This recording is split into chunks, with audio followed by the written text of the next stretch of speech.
Welcome to Let's Get Creative with Sam, the podcast. I'm Sam Rawlings and I'm a children's creative counsellor. That means I help kids unlock their imaginations and explore the amazing world of creativity. But being creative can also be a great way to take care of our minds and feelings, which is super important. In this podcast, we'll be doing all sorts of fun things. We'll be sharing creative tips and tricks that can help us feel good, interviewing other awesome creative folks in the industry who use creativity for mental well-being, and maybe even doing some creative challenges together that can help us express ourselves. So buckle up, get ready to unleash your creativity and explore how it can help us feel our best, and let's have some fun. Hello everyone and welcome to another episode of Let's Get Creative with Sam. I'm Sam Rawlings and I'm a children's creative counsellor, and I support children from 6 to 19, and I also ensure that the support is there for parents as well. I'm part of a collaboration of three of us called the Power of Three Events, and we run wellbeing events in Leeds and Wakefield, and I'm so excited for my guest today to talk about, well, let's find out what she's going to talk about. Hello, Rachel. Welcome to the show. Hi, Sam. How are you doing today? Good, yeah. Wonderful. Yeah. We've just had a pre-chat and I kind of sense that you're in a real calm, grounding way, and I'm bouncing about all over the place. So let's see how it goes as the show goes on. Yeah, I think the full moon energy is starting to take effect, isn't it? Yeah. Absolutely. And I think when the full moon's around, I get excited, but I think it impacts my energy and I just get even more bouncier. Mm. What comes to mind is Tigger. Yes.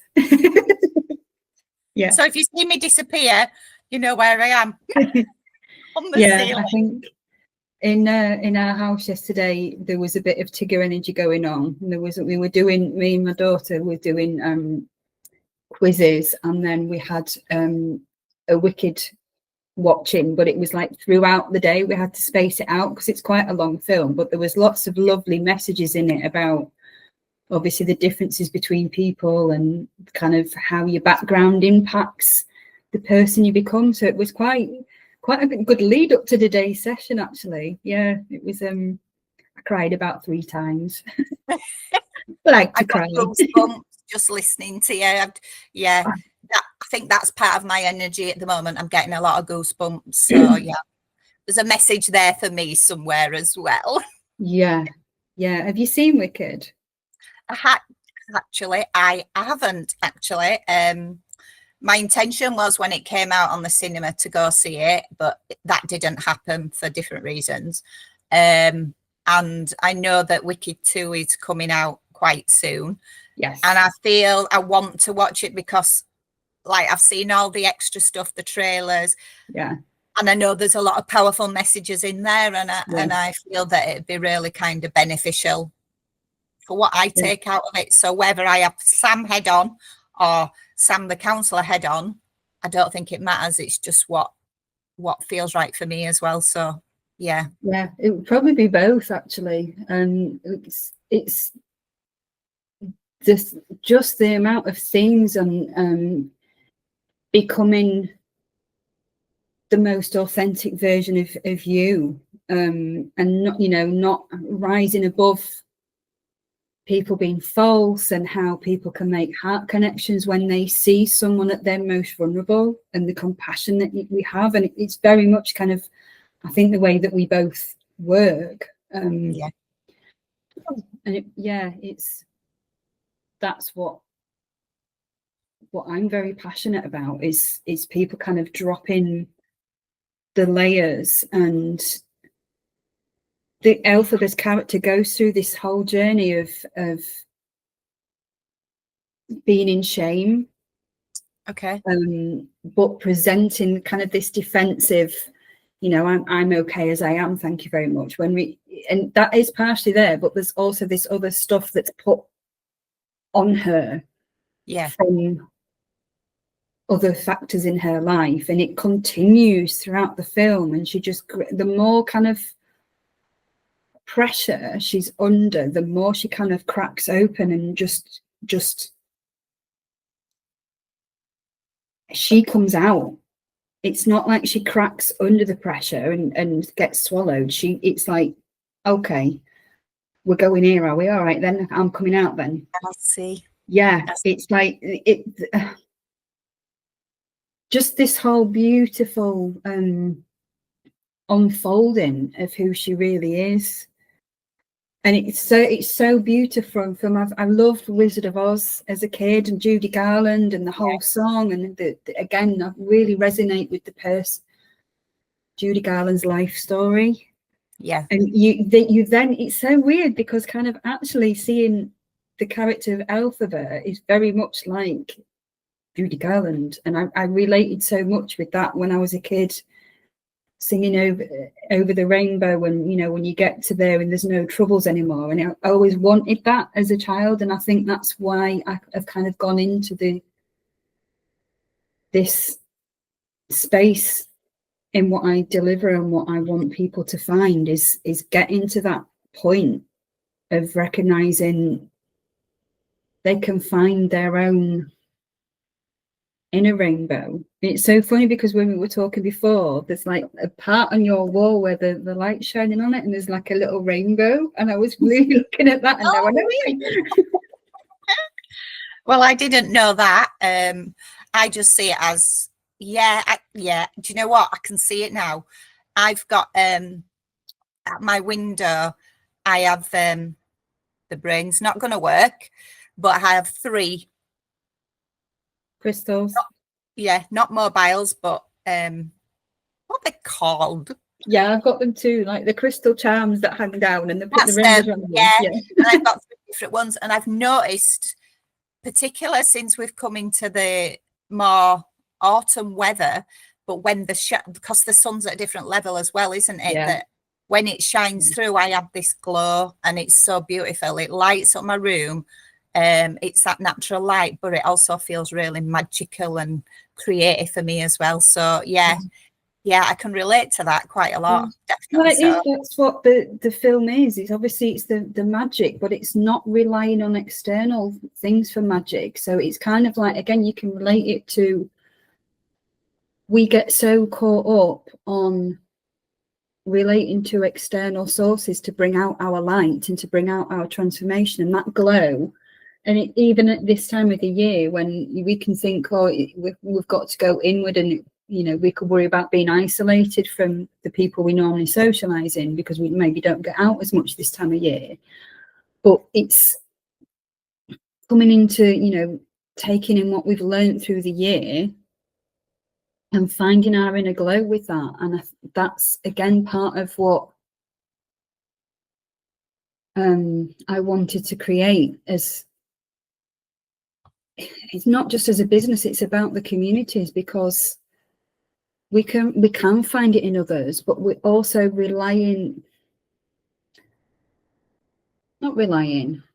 trusting that we've got that glow in ourselves, and you cocoon and you come out as the butterfly. And that's what Elphaba does, really, to a kind of way in the film.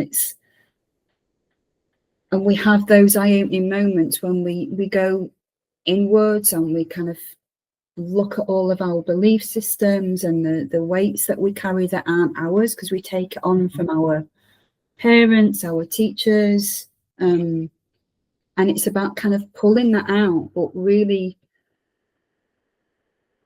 embracing those parts of ourselves as well, because they all make us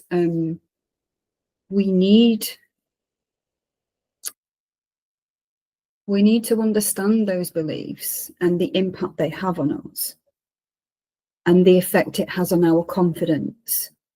Yeah. But not try to get rid of that. We pull it out, but then it's weaving it into ourselves as well. It's making it the tapestry of who we are. Yeah. Because if we if we pull those threads out, there would be holes, wouldn't there? There'd be holes in the fabric of the tapestry, wouldn't make sense, and it would look battered and bruised. And I think we kind of tend to have that perception of ourselves. Well, I'm battered, I'm bruised, I've been broken, all this stuff happened in my childhood or in that relationship, and it's left me with these scars, and it means that I'm this deformed. Yeah. But And we're you not. can't fix me. Yeah, we're not.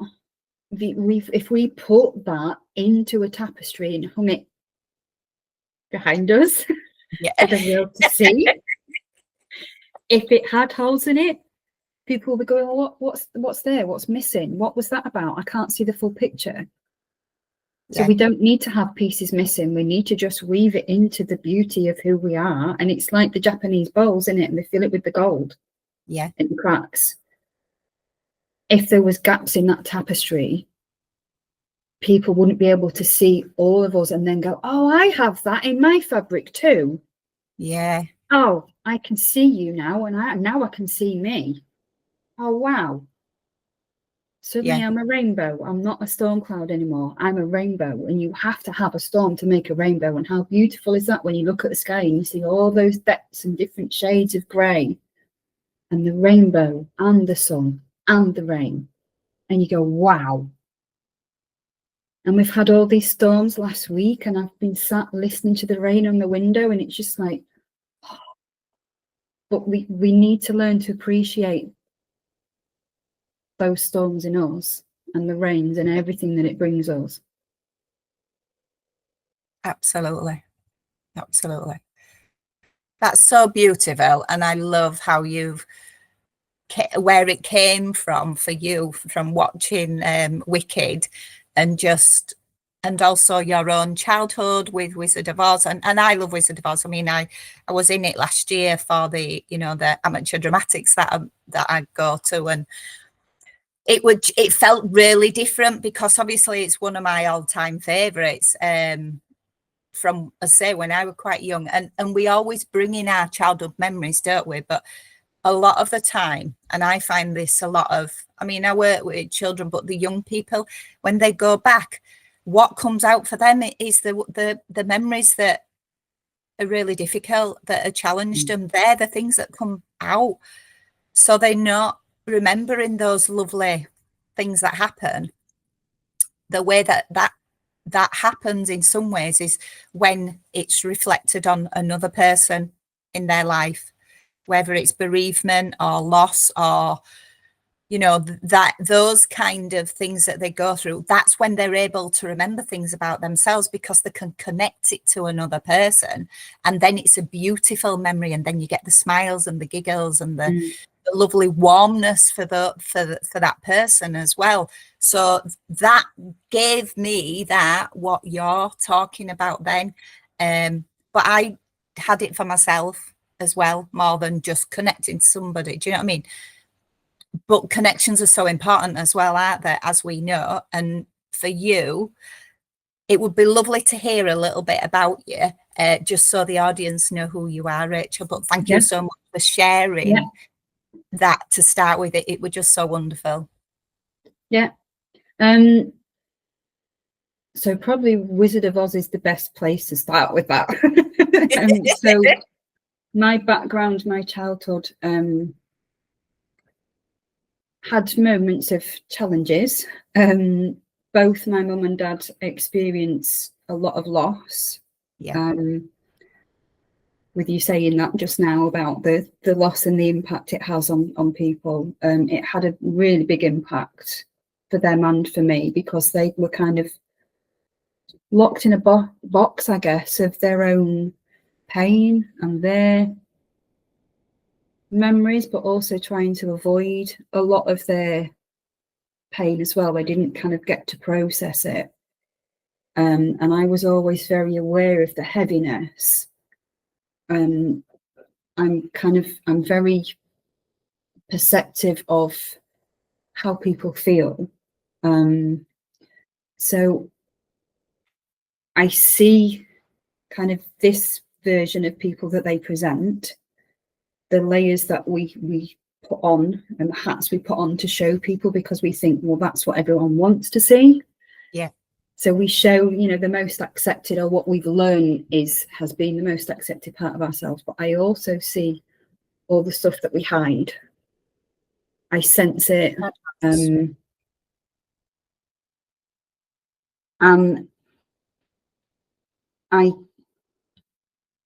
I want to bring that out for people, for them to know that it's okay to merge the both. But as a child, I was sensing all that, but I couldn't put into words. I had nobody to teach me. Yeah. So I just kind of felt all this heaviness. But I would get the moments of joy through music or through being creative. I was very much my brother was older than me. So there would be times when I was very kind of isolated, because my parents didn't really play. My dad worked shifts and my mum had depression. So I spent a lot of time physically on my own, but I always kind of had spirit around me. But I didn't know that's what was happening at the time. It was just, you know, I had imaginary friends and I was in role play, and that kind of sustained me. So music, doing artwork, getting lost in films and in songs, and yeah, just creative play and talking with spirit kind of guided me, really. And it continued. I got interested in crystals when I was a teenager, and then started doing readings for people when I was quite, you know, in my teens and in my early 20s. And it just kind of has always been something I was curious about. And so I started doing different activities and researching things around spirituality, and it's kind of always been second nature. And I thought it was a hobby, but it wasn't. It's me, it's who I am. And it took me maybe till I was in my 30s to actually make that connection that I can't not do this. It's me. And I went through a phase of trying to kind of shut parts of myself down, because again, it was about, well, people aren't accepting that, so I'll just not do it. It's causing too many problems. And, you know, thinking that I was causing problems by having that interest. And again, it came full circle back to, well, I'm causing problems by being me. So how do I not do that? How do I stop doing that? How do I stop being so emotional? And I then went into looking at mental health and doing different courses with CBT and different practices to understand breath work, to try and become this balanced, positive person all the time, which just, it's not possible, because that's not how we're designed to be. Absolutely not. Yeah. And I wanted to understand my parents more and understand the impact that it had on me, because I would have these phases of being really angry and starting to grieve is what I eventually realized I was doing. I was grieving the childhood that I didn't have, that I needed. I was grieving the relationship with my parents that I didn't have, that I needed. Yeah. Grieving the parts for me that I'd shut down. And all of this kind of unfolded from learning to listen to my body, which I eventually joined a spiritual healing circle after having bouts of depression and going down the kind of the medical route and not really getting to the root of it, and having different phases of dipping, not being able to pull myself out of it. So I joined the spiritual healing circle, and then made different friendships, and that evolved into different things where I kind of got mentors really to help me understand what was happening in my body and in myself. And then I began to explore it more discovering that, you know, a lot of it was coming from thoughts and beliefs I had around myself. And also learning which beliefs were coming from my parents, you know, what I'd taken on about the views they had about being a confident person. And that, you know, that wasn't okay in my mum's book, that there was no kind of difference between being self-confident and being arrogant. So I learned to keep myself very small so that I didn't upset my mum. Yeah. Whereas now even now I'm in the process of unpicking that, because to live the life that I want to live and need to live, and to have the community and connections with people that is needed, I can't hide myself. It's counterproductive. So but you know, you kind of start to be aware of the thoughts and the shrinking in of yourself, and hearing that inner critic that's your mum's voice. So it's moving into that self-acceptance again is so important, because when you don't get it from your mum, it's kind of this, you're in this wilderness for a while, you know, the desert and the tumbleweeds blowing by, because you're like, well, what do I do here? I'm needing something externally that I'm not getting. And then you shift into, well, then I don't need that. So if I've never had it, and yet I've got to this point in my life, oh, well, I must have done that. Oh, wow. That's what I'm capable of then. Yeah, absolutely. Yeah. And then it's like, okay, so I can sustain me. So if I put those things to one side, and I don't get on board with those thoughts, and I stay more present and recognize when those thoughts and beliefs are coming in, and I recognize that I've been the one that's met my needs. Yeah. Okay, how do I get better at that? So how do I increase that? And you build up more trust in yourself. And then I can then share that with other people, the process of it, and the things that you need to move through and let go of. And it's the ripple effect. Yeah. Yeah. Amazing. Wow, wonderful.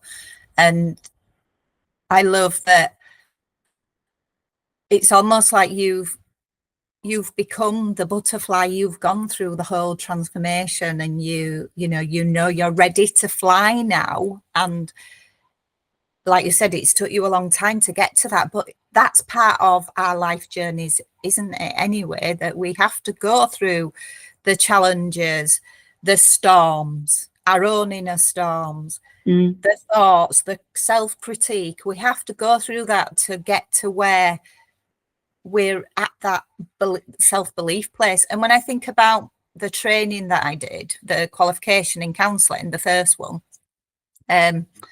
it was through Rogers. Now I cannot remember his first name, which is Carl Rogers. There we go. And you'll be able to relate to this as well, of course. And what came to my mind when you were talking then was the self-actualization. And actually, when you're training, because obviously you believe everything you're told, don't you? Because you've got to get it right. You're not allowed to make any mistakes. Okay, let's reframe that completely. Self-actualization isn't here where there's no, it's the toppest you'll ever get to. There's always more. There's always more, because you want to keep growing, don't you? You want to keep evolving. You don't want to stay stuck, as in what I took, the way I interpreted it through my qualification was that was the top. And since then, since I'm now my own counsellor, as in not my own counsellor, I'm Sam the counsellor now, and I believe so much more. And I know that self-actualization is when you feel so good about yourself, when you know you've made that success, whether it's money, self-beliefs, the inner stuff, the deep inner stuff. When you've done that work, then you can say, yes, I'm at this spot, can't you? But no, there's always room for more growth. Yeah. It's, you go back through it, you become the butterfly and you fly, then you go back in the cocoon because it starts again. And I think that is it. And that's when I started going down the spiritual path. It's like I had this belief for such a long time that you get to this Buddha-like moment and everything suddenly makes sense. You're in all the time, and then you just stay there and you'll never feel bad again. And it's not how it works. No. Yeah, you get to the top of that Maslow's pyramid. Absolutely. But then you go back because there's another layer and there's another layer, and humanity is shifting. We're seeing that taking place at the moment. Yeah. With everything, in the news, and there's all that heaviness, but there's so much more because people are connecting because of that. Yeah. Everybody's going through their layers and we're going into our cocoons, but we're not doing that singular. We're doing it together. We're becoming butterflies together. Yeah. Like colonies kind of thing. I know that's an insect, but yeah. No, it does. It makes absolute sense. We're all, when I go to like tropical places with my daughter and you see the food, they flock to it. They don't fight each other off to get to the food. They know there's enough for everyone and they dance together. Yeah, there's enough room in those spaces for them to have enough airspace to fly. They don't crash into each other. It is a dance. It is a connection. You're right. It is colonies. We working together when we come together and understand that those layers that we move through together, we can help each other discard our old coats. Yeah. To put on our Technicolor dream coats. Yes. This morning, aren't we? Well, yeah, I mean, we could do the whole episode through musicals, Rachel. We're both well into them in loads of different ways. We could just see how many musicals we can get in there. How many musicals, how many colours? It's the kaleidoscope. There's another one. I forget which musical that's from, but I know it's a song in some. Or just the songs, even if it's not the full musical. But yeah, absolutely. It's really interesting when you've been talking then, because obviously I'm hearing what you're saying and I'm like thinking myself, but if you notice the little tightness of throat popped up then, and I'm really aware now because this is my own self-acceptance, that when things feel a little bit comfortable, just the niggly bit, and this is really important, isn't it, to share with like who might be listening or watching today as well, that when we feel uncomfortable about things, and it's almost kind of like a level of anxiety, but we can stop it getting further if we're really aware of it. And it is about being aware of like your body, how your body works. Let's just put our mind to one side for now, because that's the one that's wonderful and amazing, but also that's where the self-critique comes from as well. But if you kind of recognize what goes on, and I now know from doing a lot of work and going through a lot of tears, and a lot of tears, and Rachel can vouch for this as well, which we will come on to soon, that when my throat hurts here, tightness, this is me, anxiety, but what it's meaning for me is that I've got something to say. And it's took me back to a place where I didn't have that voice. So yeah, just a little tip for people, and if you feel that way, take some deep breaths. Just take those deep breaths and just focus on where you are right now.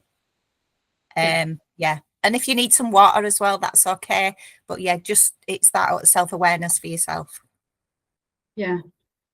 And I'm finding as well at the moment, the things that I haven't been able to say to other people, it's a piece of work I've been doing for a long time, that I write it in a journal, or I write it in a piece of paper and then burn it, or I pretend that person is sat there. But I'm also now, I love sending voice notes. And it's come a really big full circle, because I used to be safe behind a screen. I would message, send really long messages, and I didn't like talking to people. I'm still not, I'm getting there with phone conversations, but voice notes, I think I'm able to process my thoughts, but also my emotions. But I'm learning now to just talk to myself on a voice note and then play it back. Or as I'm talking to myself, because I'm in the mindset of I'm talking to someone else, something will come out and it's like, oh. And I've done it for a really long time, because I talk out loud when I'm talking to spirit, or I'll talk to angels, and then I kind of get a recognition of something, or I'll hear a song, or a truck will go past and there'll be something inside it. I'm like, oh, that makes sense for that. So now it's kind of gone to another level again of, it is so important when you've had that background of your voice wasn't heard. And I can completely relate to that. I get a tightness in my voice as well, or I get it in my stomach. Yeah. When I want to say something, it's like there'll be an anxiety. But for me, a big thing was understanding, which I've learned through people that do hypnosis, that the body doesn't know the difference between fear and excitement. It registers it in the same way. Yeah. So whether it's in your stomach, in your heart, or in your throat, if you get that anxiety feeling, it's actually, like you said, it's even more important to us to say it, or to do the action. Yeah. Or to get that dream embedded, because if the fear's showing up because we want it so bad, but we can tend to think, oh, I can't say that because there's this block in my throat, so it's not allowing me to say it. So yeah, the breathing can help, getting a drink of water can help, giving yourself a moment to actually process and understand what's going on. But maybe go and say it to yourself first, or to someone else that will hear you, and say, yeah, that's okay, that's perfectly acceptable. Or even like last week, I was feeling quite angry about some things, and I had to kind of say out loud, this is okay for me.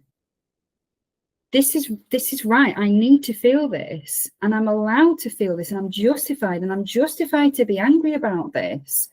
So yeah. I kind of had to move through the anger first, for me to be able to speak it to the person I needed to say it to, and to get to the tears, because a lot of times with anger there can be fears or tears behind it. Yeah. But sometimes you have to acknowledge that anger to get the block out, and then it frees you up to have that space to say, okay, this is what's been in me that I need to set free, to birth. Absolutely. Yeah. Wonderful. It reiterates, doesn't it, the work that you do, how you support people, but also I think when we're service users, when I say service users, we're passionate business owners. We want to make a difference in the world, whatever that difference is. But then it's so easy to become a people pleaser, isn't it, as well, to do that. But when you step back and go, I can do both. I can help people, but I can also look at myself. And I don't know about you, Rachel, but a lot of the times now when I'm working with clients, because I've got to that level now where I do believe what I'm doing helps, I've got the evidence to back it up in so many ways, but also my own beliefs as well about myself, that I've forgotten what I was going to say now. See, there, it's just wandered off as that little thought. It's just gone. It'll flutter back down in however long. I'll be like, ooh, that's what I was talking about. Yeah, just that I'll just make it shorter because I cannot remember. That obviously, you know, it's important to focus on yourself first before you want to help others. So yeah, I now remember. So when I'm working with a young person or a child, the way that I've changed how I work now, it's reflective, but not overthinking reflective most of the times. You know, sometimes I'm human. But it's also about, oh yeah, look at what you're doing, how you're talking to this person, what you're saying to them, how you're empowering them and supporting them. Hello, Sam, just go home and just have a little look in that mirror today, because you're not feeling it for yourself. And if you do that, then you will remember that what you're doing is for you as well. And I think that's what I love about passion-led businesses, being a counsellor. And you can relate very well, as because you're a therapist as well yourself, aren't you, Rachel? Yeah, it's again, it's about that connection and community, because we do the work in ourselves, and then we have the deeper trust in ourselves. We have we're fully investing in the unconditional love for ourselves, and the more belief we have and love we have for us, the more we have, to others see that, and then they see the potential for themselves. And we learn from the people that we work with. And yeah, I have those moments as well of going, hang on, I'm saying that to them and I'm not doing it for me. I need to do this. And the people come at the time when it's kind of like we need that reminder of going, oh, okay, come on. And it's like that gentle nudge. It's that little reminder, isn't it? Like, yeah, I'm listening. Yeah. And I used to work with kids as well. I used to be a support worker for kids with autism and different disabilities, and I learned so much, from the love that they have, no matter what's going on for them. And I would get, again, the teaching on the training of, well, they're not. This is going back quite a while now. Kids with autism aren't, and they don't know how to empathise. And it's such crap. So it was so. Like I say, this is 20 years ago, so it's different now. There's different viewpoints, and but I took that on. I took that on as gospel, because, like you say, you absorb it. You're like, okay, so they won't know that. And I started, coming across these kids. I'm like, no, they know how I'm feeling. They know how they're feeling. They know they're feeling rubbish and they want comfort, but they're also able to give me that comfort. Yeah.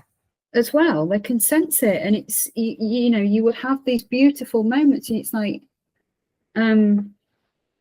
getting into their world, on their where their energy is, taught me so much about finding that for myself, but seeing again, the barriers that we put up get in the way. We do it for safety, but it doesn't keep us. It's a coping mechanism that works for a while. I wonder why I'm coughing. Your turn. Yeah. I think spirits are talking to both of us this morning. Yes. They get in the way because we need to allow that vulnerability. And actually what we present to people doesn't allow us to make the connections that we're looking for. The whole time we're keeping us safe and we're seeking that depth, it's hard for people to find the connection, because we're not showing our true selves. We're showing this bit, but the people we need to connect with aren't going to see that. They're going to see this bit, and that's kind of repelling in a way, unless they're able to see beyond that, or we're able to drop the wall when we see something in them, or we kind of get those moments of clarity, and when we're able to stay present and step into that vulnerability. And I had a moment of this yesterday, and it was a real and I didn't see it coming. I got really emotional and I cried in front of someone, and I didn't know it was going to happen. And then it was like, oh, okay, well, I've done that now. There's no putting that back in a box. But it needed to happen. Yeah. Because I'd been keeping a wall there. Yeah. And then it was like, oh, okay, well, I've done it. Nothing bad happened. Oh, Yeah. okay, I was safe. I was fine. Yeah. And it's like, now I'm so glad it's happened. And this, I've still kind of been aware of this morning of like, ooh, but it is okay. It really is okay. And but we don't know that until we allow it to happen. And it's like you can talk yourself through it to a point of saying, I'll be okay. And you can know that, but you know it even more so when it actually happens. Yeah. But we have to step into the vulnerability and allow those connections and allow that learning in ourselves for it to take place, to kind of go, okay, I've really got to put that bit down. Yeah, definitely so. And I guess in some ways this is what I've learned, working with a coach, being more in the spiritual world and things that about the energy, and what energy we put out there is what energy we're like asking for back. And if I go back to when I first met you, do you remember then when I first met you? Was it 3 years ago, 4 years ago? I think it was what were we in 22? I think it was 3 or 4 years ago. Anyway, I remember first, and my energy that whole weekend was just off the scale, but not the bounciness, just the feelings. There were overwhelmed feelings. I didn't know how to react. I didn't know how to behave. I didn't know what to think. Didn't know what I was doing there. If I briefly explain, so I went on a retreat. I was invited to go on a weekend retreat. Nina Rainey, it was her first one. She was running. She'd organised it and everything. Then we had lockdown, so everything was just on hold. So this was her first one. So there was so much energy there. There was a beautiful group of women. We were all getting like massages and treatments and things like that. And I was kind of invited. And it wasn't just the first moment that I got there. It was the whole weekend. I think I cried 99% of the time. But what I took away from it was so much. I mean, I'd need an episode on my own, literally, to talk about it. Maybe that's something I do at some point. I was just going to say, yeah. Maybe that's something I do at some point. Yeah. Anyway, I met the beautiful Rachel, who was a different person to who she is now. And when I say different, I don't mean that she looked different, that she'd got a disguise on or anything like that, although that's quite interesting, isn't it?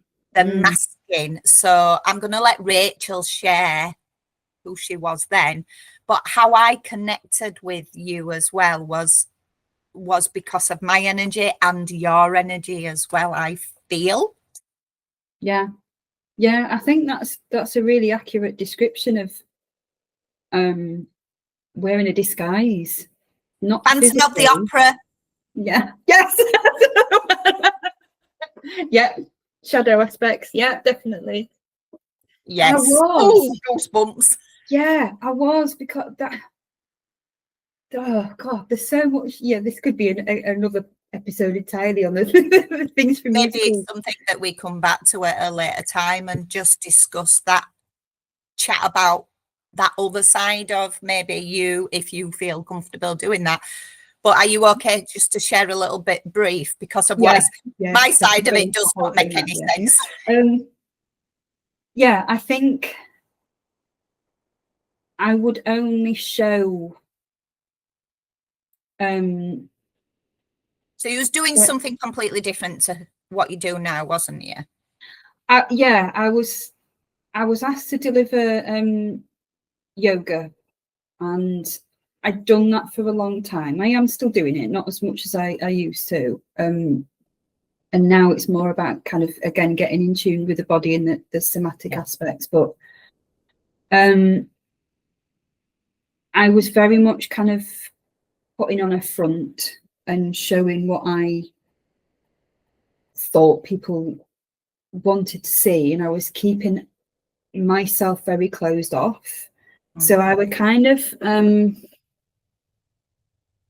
would show up, I would open a doorway, I would take a piece of myself out, present that, and there, you know, there would be a smile and certain movements. When I would go into the yoga, I would relax and I would be present and everything would flow. But I would only give so much of myself in that moment. And then as soon as that bit was done, it'd be like, back in, put that bit away, put the other version, you know, the other mask on. Yeah.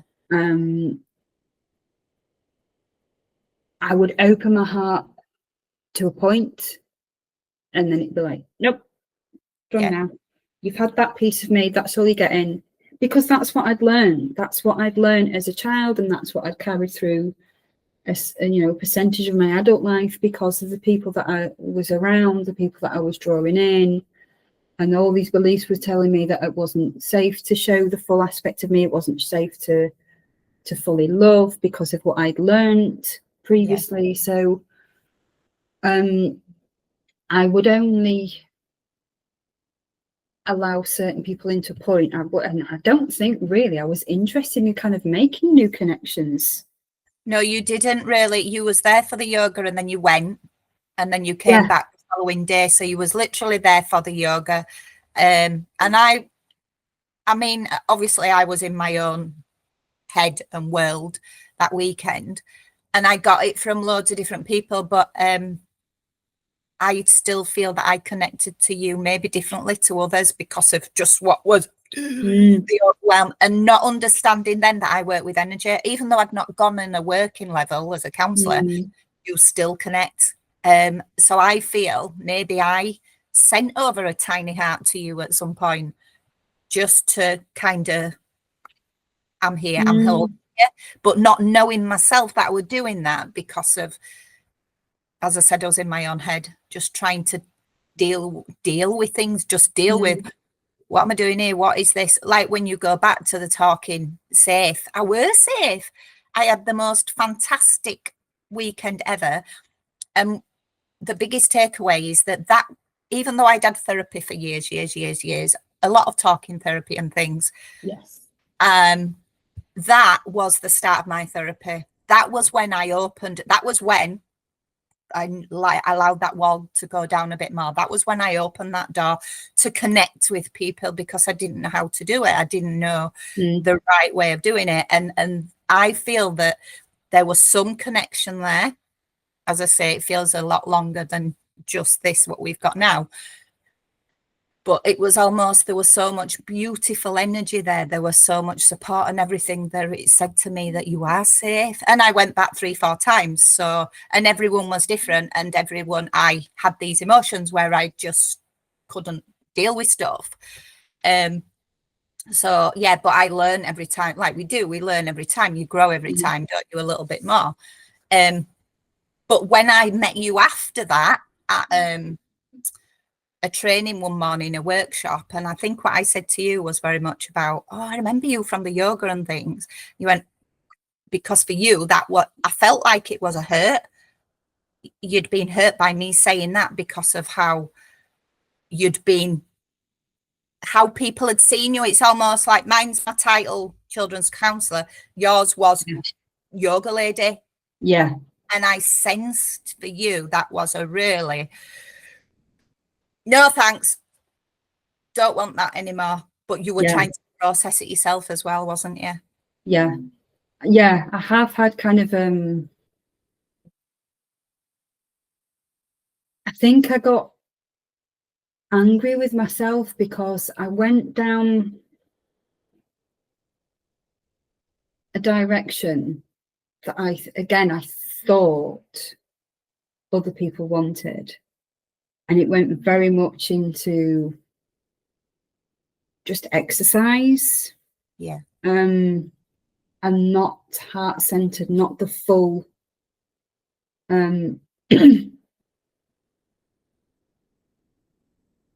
connection of there were pieces missing. Yeah.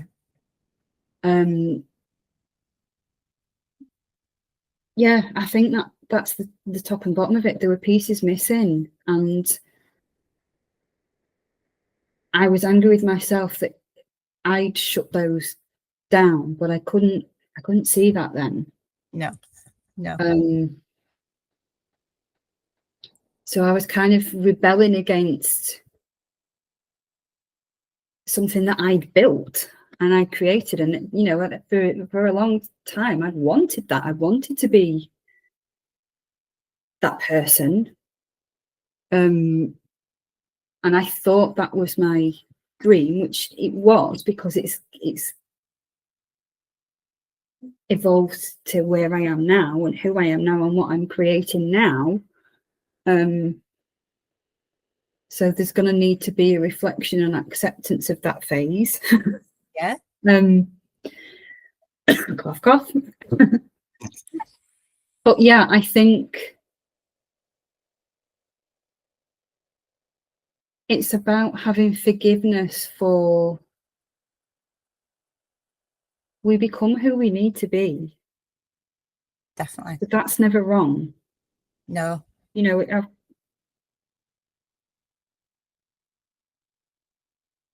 I've gained so much confidence in being able to do that aspect of my business and the opportunities that it gave me, such as, you know, doing Nina's retreats and meeting people like you, and now getting to do this. And this again, this has been a dream for a long time that I've had. So I'm very grateful to you and for our connection. So welcome. You are so welcome. Yeah, it's the learning that we get from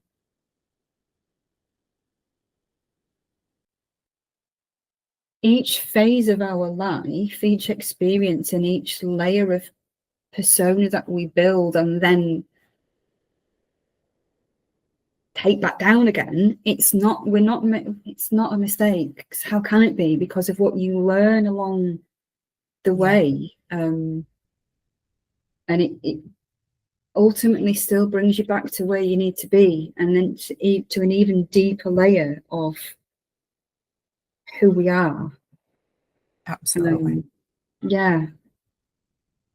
Wonderful. Absolutely wonderful. Honestly, Rachel, I could talk to you all day.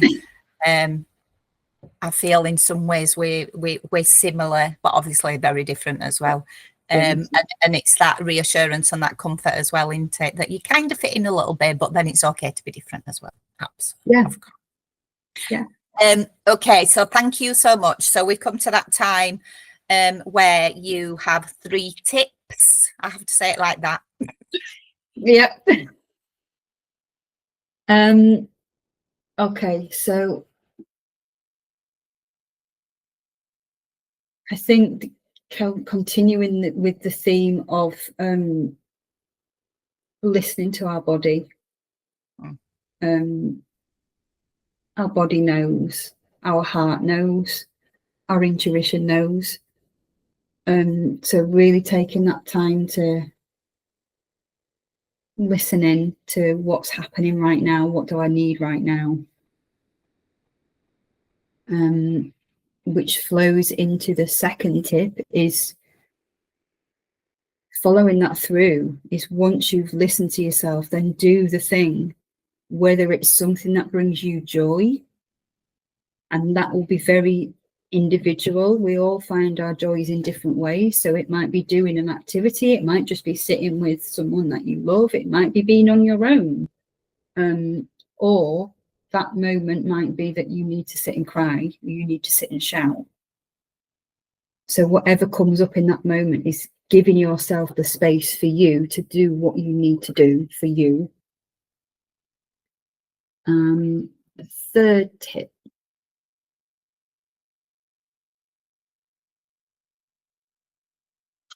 probably being true to ourselves. So I think when I thought about this before we did this session, I had 2 of those, and then the third one was different. But having had this conversation today, I think it's really being true to ourselves and our journey and who we really are and what we want and what we need. I think a lot of it seems to have evolved around speaking our truth, and being our true selves, and knowing that's okay. Yes, beautiful. Absolutely love them. So where can people find you? And can I just ask if you'd like to share who you work with as well, please? So ways to find me, I am on Instagram, Reconnect with Rachel. I'm on Facebook, which is it's Rachel Hickson Wellbeing, because every time I go to change it to Reconnect with Rachel, it's not letting me do the password. So it's Rachel Hickson Wellbeing. I also have a CIC called Inspire to Empower, which we deliver in the community ways of understanding our thoughts, our feelings, again, reconnecting with ourselves, and that's with Natalie Diamond. And I'm going to be doing a retreat next year, which I'm very, very excited about, which we are developing with Diana Tyson and Dan Ockenden. So it's very, very exciting, because that's going to be all about, again, the connection and understanding ourselves and feminine energy and all sorts of exciting stuff, which I'm going to keep an eye out for as that's getting put out there. We're building it, and yeah. I can tell that you're excited about it. Yes. So where people can find you, and everywhere that you've just mentioned, and your 3 tips will be added to the notes as well, so people can find Rachel if they want to.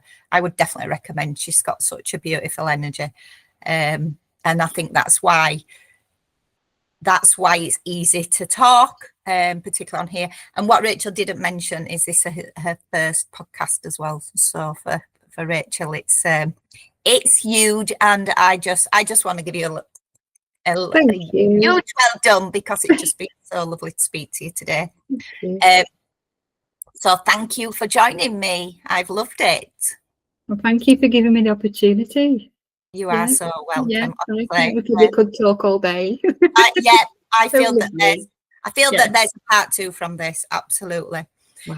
Yeah. Thank you everybody for listening or watching today. It's just been a wonderful conversation with Rachel. She is just such a beautiful soul. You will be able to find me again on another episode coming soon. That is it for today. Have a wonderful day. I'll see you soon. Bye.